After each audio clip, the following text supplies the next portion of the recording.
Welcome back to the Nerdy Grill and welcome to a brand new Doctor Who discussion here on the channel, and one that is quite a controversial one and could be one up for debate and is one that, can change based on people's opinions. So over the years, Doctor Who's been many things. It's been a historical show, it's been quite comedic, it's been light-hearted, but also in particular over the years and in different eras of the show, both in classic and modern era, it has delved into some dark and intense storytelling and intense themes, and I've always wondered which season is actually the darkest season of Doctor Who, at least in my personal opinion when watching it.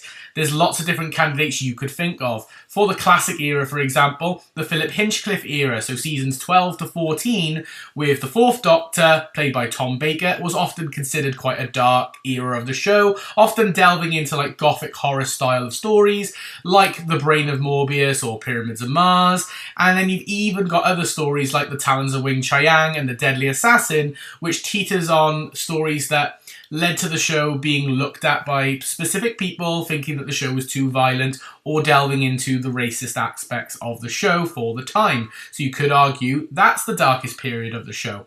Another period you could consider being quite dark is the Colin Baker era, in particular season 22, but also even season 23, the Trial of the Time Lord series, with season 22 having some really violent and cynical approaches to the show, like in Attack of the Cybermen, the story Vengeance on Varos, there's a couple of scenes in The Two Doctors, the plot of Revelation of the Daleks, and season 23, Trial of the Time Lord, is quite dark as well. The Doctor getting accused of genocide, for example.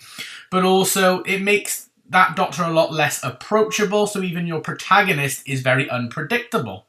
Another period in the classic series that's often considered to be quite a dark one, and potentially the darkest seasons of the show, is the later half of the Seventh Doctor's era, played by Sylvester McCoy, because it's quite psychological. You've got a very manipulative Doctor, both towards his foes and his companion of Ace as well. The Doctor changes, becoming more like a dark chess master who sort of is predicting every move, knows every move. He becomes a lot less predictable and commits genocide on multiple occasions, often pushing people beyond their limits. Then if you move into the modern era of the show, there's a couple of potential candidates as well, like Christopher Eccleston in season 1. He is the post-Time War Doctor and suffers quite a lot with an equivalent of PTSD. And often his stories are quite grim, they're quite gritty, and he basically has survivor's guilt through most of the series, featuring some pretty dark stories. And so when he gets the little victories, it's something big for him because he can't stand the losses that he's had before. Season 6 with Matt Smith from 2011 as well explores the whole theme of that series is the death of the Doctor, and also you've got the kidnapping of Amy Pond, you've got the villains of the Silence, got this existential horror going on. So there's a lot of dark stuff there, Rory having to choose between two different wives and keeping one trapped forever. It's really dark. And then another potential candidate for the modern era is season 9 with Peter Capaldi, the whole hybrid art that's going on. You got the 12th Doctor dealing with quite intense and often fatal moral dilemmas all through the series, like the Zygon two-parter, for example, obviously coming to terms with how he got his face and everything, and even the loss of Clara Oswald. Now, even though I fully agree, if you believe that any of those seasons I've just talked about is the darkest season of Doctor Who, then I would say you are probably right in your own right, and I can see exactly why you would think that, and I couldn't agree with you more. However, for me personally, there's one season that I think gets overlooked, and I think is a definite candidate for the darkest season of the show, and that is partly why I'm doing this video, because it is actually the next season to come out on the Blu-ray box set. And I'm, of course, if you've seen the thumbnail, seen the title, and seen the opening clips, you know I'm talking about Peter Davison's last season, Doctor Who Season 21, which for me, I think is the most dark season of definitely the classic era and potentially all of Doctor Who, and in this video, I'm going to be explaining my reasons why and what happens in each story to sort of give me that idea and that impression. Now, not every story features something majorly dark, but there is something of note in each story that I would like to talk about. So, I'm sorry for this really long introduction, but I just wanted to get that all out of the way. So without any further ado, let's jump straight into this video where I'm going to be discussing and technically reviewing Season 21 and telling you why I think it is the darkest season in all of Doctor Who history. Now, strap yourselves in. I know I have. I've got a cup of tea for this. because we're going to be talking about some pretty dark stuff, some grim stuff, for me to explain why I think, personally, that season 21 is the darkest season of Doctor Who. And, you know, for a lot of people, I know I did say it's a little bit underrated in terms of its darkness for some people and under the radar, and not many people consider it, but I think overall, to be fair, a lot of people would agree that it is definitely one of the darkest seasons of Doctor Who. It definitely takes a more mature and cynical nature, especially in terms of the classic series, and there is definitely a tonal shift that happens, especially even from the start of Peter Davison's first season to the end of Peter Davison's last season. It's almost got a lot of high stakes. There's a lot of stuff that's going on. There's a lot of paranoia that's going on between our core characters. And that is something that happens and shifts away from the light-hearted nature that you had at the start of Peter Davison's first season. Despite Peter Davison's Doctor having quite a dark start, losing the companion of Adric in season 19.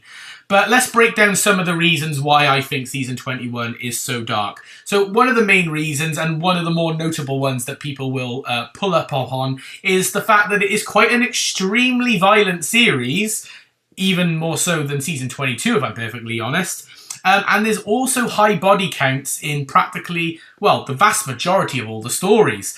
Like, some of the main ones that spring to mind is obviously Warriors of the Deep, and Resurrection of the Daleks in particular, where pretty much every character in Warriors of the Deep does not survive and meets a pretty grim end, apart from, obviously, the Doctor, Turlough, and Tegan, which is really, really dark. You've even got a Doctor that is basically deadpan looking at the camera, really disappointed about the outcome, really basically pissed off with the outcome, and cannot believe what he's seeing. You've got Resurrection of the Daleks, which for a long time was seen as a story that had a massive body count, where numerous characters are killed, human soldiers, Daleks. At the time, for a lot of people, they would have thought Davros is gone as well, but obviously that's not the case. He comes back then a season later. But it was enough to also push away companions. Another major thing as well to think about in terms of season 21 is it contains the story The Caves of Androzani. And The Caves of Androzani is a fairly dark season overall, but obviously is regarded as one of the best Doctor Who stories of all time. A little bit of bias there because it is my favourite Doctor Who story of all time. But it is filled with desperation. It is filled with basically like a free-for-all. The Doctor and Peri, so his companion at the time, are on their own. They have no support, no moral support from everybody, and they're basically dying from start to finish, and everyone is out to get everybody, and nobody has a friend in that story. Even the people who live on the planet or live in the colonies, they are basically all at each other's throats, and all they want is this special Spectrox. It's all about money and all about greed, more or less, in that story. And the story culminates in, obviously, the death of the Doctor, leading into one of the most traumatic regenerations, I think, of all of Doctor Who history, definitely at least in the classic series of the show. Also, the whole tone of the series is very bleak, very pessimistic. You've got stories like Frontios, stories like The Awakening, where in Frontios, you've got Turlough, who basically goes through trauma for the whole story as he remembers something terrible that happened in the past with the Tractators and the Gravis that basically shocked him to the core. So Turlough is out of action and traumatized. You've got the destruction of the TARDIS. You've got the Doctor pretty much thinking that they're stranded and not going to be able to get back. You've got, obviously, going back to Warriors of the Deep, you've got the Cold War theme that's going on and mutually assured destruction, where basically, the humans, Silurians and Sea Devils are willing to wipe each other out in order to get what they want. So there's a lot of really dark undertones, and it's a very pessimistic series. Even teetering into the end of the series as well, when Colin Baker takes over in the Twin Dilemma. You've obviously got departure of major companions who no longer feel they can be aboard the TARDIS due to, well, the violent and dark nature of the travels that they're going on. In particular, the season sees the departure of both mainstay companions, and then the Doctor obviously introduces then a new Doctor and companion by the end, but you see the departure of long-term companion Tegan, who is basically fed up of basically all the grittiness, all the darkness, all the killing, all the violence. She can't take it anymore. She's suffered it too much. It's paining her. It's affected her family over the years, like her Auntie Vanessa in her very first story gets killed by the Master. She's lost companions like Adric, her friend Nissa. There's loads of people that she has had to say goodbye to or lost throughout the series, and she can't handle it anymore. So she leaves in a pretty traumatic way. Then you've got Turlo, who leaves. Then the very next story, where we find out a bit more of his backstory, and he's got a bit of a darker past, which they like to explore upon. You've then got the introduction of Perry, but then also in the same story that Perry's introduced, you see the death of backline companion Chameleon, who wishes for death. You've then got in the next story, the Doctor dies, and he's dying through the whole story, and he's got bloody hands and blisters everywhere and passing out, and he's struggling. It's really, really dark. So you've got that all through the series. There was then also the fact that we've got like the new script editor at the time, or the then script editor at the time, Eric Saywood, who was more in favour of this like grittiness, more action-orientated and quite bleak version of scripts. You'd often teeter down those lines a lot more than, say, other writers and other script editors might go down. So that often then led to stories being a lot more darker, a lot more high stakes, and a lot more cynical in nature in a lot of aspects. I would also then say as well, another reason for season 21 being quite a dark series, and this is then carried on definitely into season 22, is you've got a very dark Fifth Doctor and a very dark regeneration. So if you watch Peter Davison's Doctor, he's always been seen as like the polite Doctor or the gentleman-esque Doctor, but he's actually quite a passive-aggressive Doctor. But he really lets that come to the forefront in season 21, and you can see that he's not taking anything anymore, and he's often being a lot more sarcastic and taking a lot more risks and challenges that the Doctor would not normally do. And that's seen from the get-go straight away in Warriors of the Deep. Like I said, the final shot of Warriors of the Deep is a very angry, very upset Doctor about the outcome that he received in that story. And then obviously you've got the post-regeneration then into the Sixth Doctor played by Colin Baker, who upon regenerating has a very traumatic regeneration and then ends up trying to strangle his companion and belittling her through the whole story. So then you've got that very unpredictable character. You know, and all through the series as well, there's an overarching theme of war in all the series, more or less. Warriors of the Deep. You've got humanity versus the Sea Devils and the Silurians. In The Awakening, they're doing these like war games. They're reenacting some games from the past. So you've got lots of battles and wars going on there. Frontios, you have basically got the war between the Tractators and the people above, where they're dragging them below and converting them or killing them or using them for their potential means.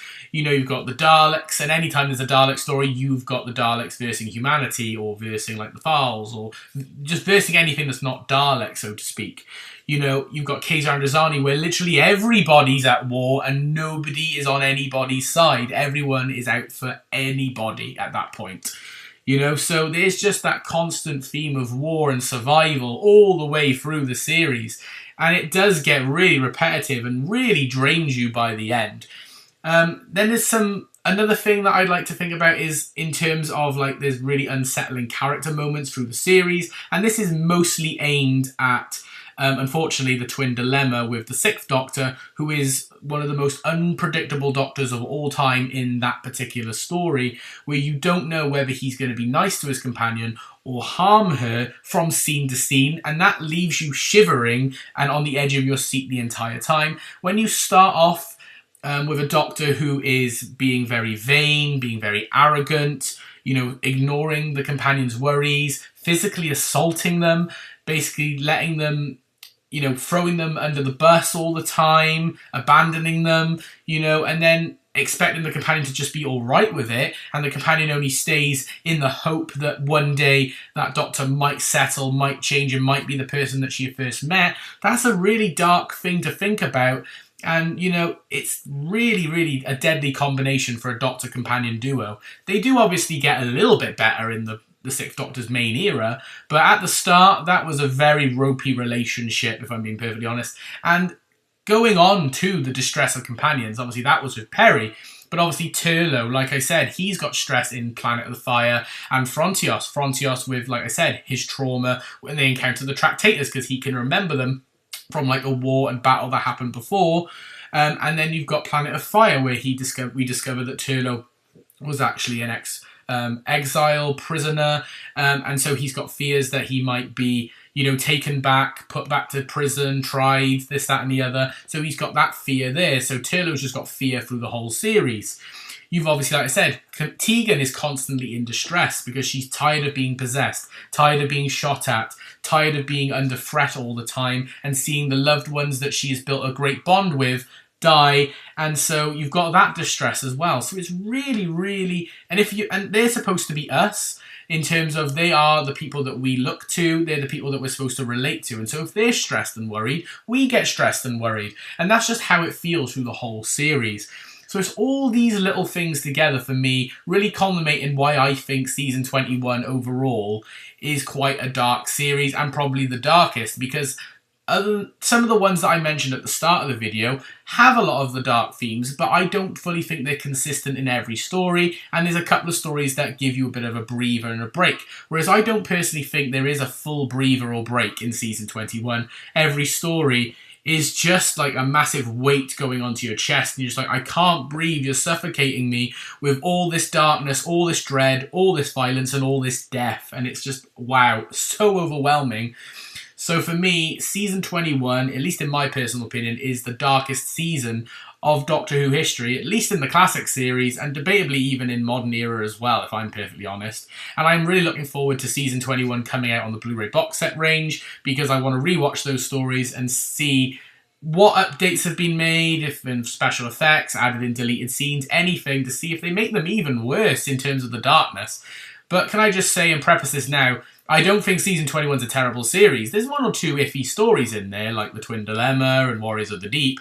But I think overall, the season is really strong, really solid, and a fun season to watch, despite it being very, very dark. But that is going to be my discussion review on why I think season 21 is the darkest season in Doctor Who history. I hope you did enjoy this video. If you did, please like it by giving it a thumbs up and comment down below your thoughts. Do you think season 21 is the darkest season of Doctor Who? Or do you think one of the other seasons I mentioned in this episode and video is the darkest? And tell me your reasons why. But let's just make sure we keep all comments respectful, please. And subscribe if you are new. But for now, this is the Nerdy Grill signing off. I hope you've had an amazing day, and I will see you all in the next video. Bye for now, everyone.